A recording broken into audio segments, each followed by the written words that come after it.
Screeching tires and zigzagging around cones, crowds gather as Farouk lets off steam in his parking lot at Baghdad University. In a country mired by a decade of violence, racing offers a breath of fresh air for youths in search of adventure and an escape from Iraq's increasingly tightly controlled society.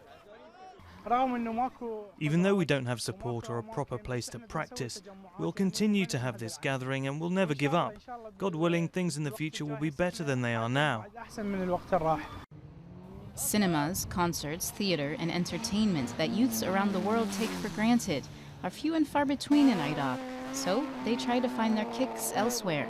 Down the street in the capital's upscale Jadriya neighborhood, young Iraqi motorcycle enthusiasts play cat and mouse every Friday with police. Authorities say daredevil two-wheeler stunts are dangerous for passing motorists, and event organizers say they have no closed space where they can meet. We wish to be like the rest of the world, to have a club and practice our hobby like other countries do. The fall of Saddam as a result of the 2003 US-led invasion ushered in a government dominated by more religious and conservative politicians who are clamping down on activities seen as immoral.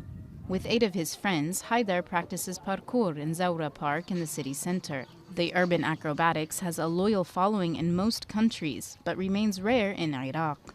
Haidar spent 2 nights in prison after police arrested him as he was practicing in his home neighborhood. When the police took us, they weren't willing to understand what this sport is. I started to explain the nature of the sport to them. They told me I'm a thief, took me to jail, and they beat me up a bit. Grappling with still high levels of violence, the government has often prioritized other issues over those of youths, who make up more than half of the population. We want the government to take more care of the young, rather than taking care of unnecessary festivals and political discussions that don't mean anything. A bitter sense of neglect, reflecting the intergenerational gap between young Iraqis and the country's leaders.